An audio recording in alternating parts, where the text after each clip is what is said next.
रखा है, किस उद्देश्य को लेकर रखा गया?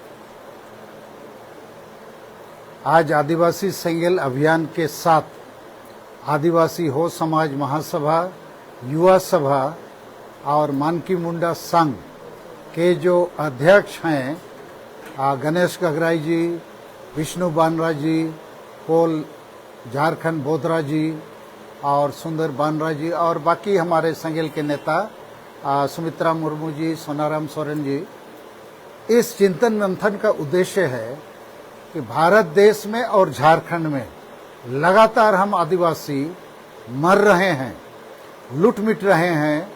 जो संविधान प्रदत्त हमारे अधिकार हैं उनसे हमको वंचित रखा गया है। अभी माननीय प्रधानमंत्री जी 15 नवंबर को उलीहतु खूंटी आए थे। हम लोग को उम्मीद था कि सरना धर्म कोड देकर वो हमें धार्मिक आजादी दे सकते थे। क्योंकि 2011 की जनगणना में हम आदिवासी जो प्रकृति पूजक हैं 50 लाख की संख्या में सरना धर्म लिखाया, जबकि जैन धर्म लिखाने वालों की संख्या 44 लाख थी। तो हम उससे भी ज्यादा हैं। उनको मान्यता मिली, हमको क्यों नहीं मिलता है?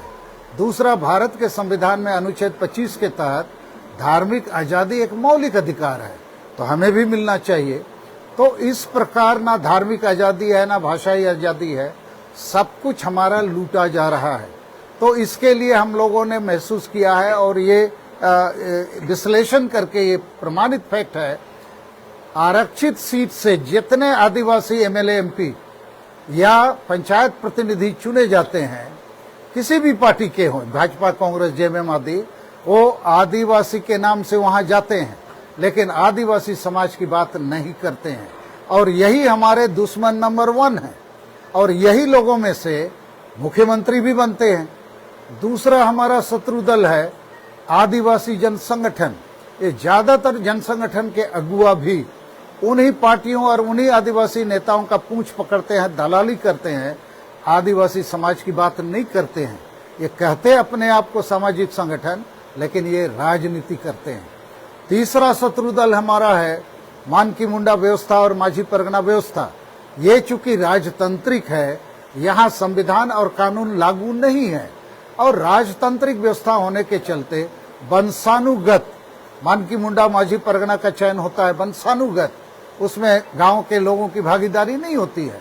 तो अधिकांश अनपढ़, पियक्कड़, नासमझ लोग होते हैं और इसीलिए हर आदिवासी गांव में नशापान, अंधविश्वास, डायन प्रथा, ईर्ष्या द्वेष, आदिवासी महिला विरोधी मानसिकता, वोट को हणिया दारू चखना में बेचना, धर्मांतरण, ये सब गलत चीज हावी है। तो ये तीनों शत्रु दल पर हम लोग को सुधार लाना पड़ेगा। उनको शत्रु के रूप में देखते हुए उनको खारिज करना होगा। ये बात आज बताई गई है। और तीसरा है, तब हम आदिवासी कैसे एकजुट होंगे और बड़ी एकता और बड़ा आंदोलन खड़ा करेंगे। तो उसके 3 उपाय बताए गए। पहला है कि ये जो मानकी मुंडा माझी परगना व्यवस्था है, राजतांत्रिक है, उसको जनतांत्रिक किया जाए। हर गांव में सब आदिवासी स्त्री पुरुष बैठेंगे और खुद में से किसी को गांव का इंजन बनाएंगे। तब पढ़े लिखे पुरुष और स्त्री दोनों को मौका मिलेगा। अन्यथा अभी केवल पुरुष ये काम देख रहे हैं, वो भी अनपढ़ पियक्कड़ पुरुष। दूसरा समाधान हम लोगों ने तय किया कि हर एक प्रखंड में कम से कम 100 आदिवासी सेंगेल सेना बनाया जाएगा, जिनको ट्रेनिंग देके ये समझाया जाएगा कि संविधान कानून के मार्फत हम एकजुट होकर लोगों को जगा सकते हैं, जोड़ सकते हैं।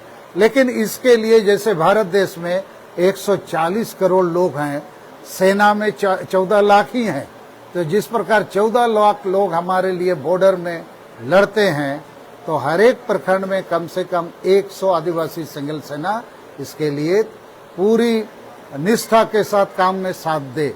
और तीसरा है, हम लोग जितने आदिवासी सेंगेल अभियान या ये जो विष्णु बानरा हैं, गगराई जी हैं और तमाम नेताओं के सहयोग से हम सबको एक नेता एक गांव का जिम्मा लेना होगा, गोद लेना होगा कि हम गांव में जाएंगे, गांव के लोगों को जगाएंगे, जोड़ेंगे, खड़ा करेंगे। तो इसी के लिए आज का ये चिंतन मंथन है और हम बहुत संतुष्ट हैं इस सेंस में कि समझदार लोग समय पर यहाँ आए हैं, पूरी ध्यान से बातों को सुन रहे हैं, समझ रहे हैं, और ये प्रक्रिया को हम लोग और आगे बढ़ाएंगे। अभी के सत्र में अभी हम लोग बाकी लोगों की भी बातों को सुनेंगे। Thank you.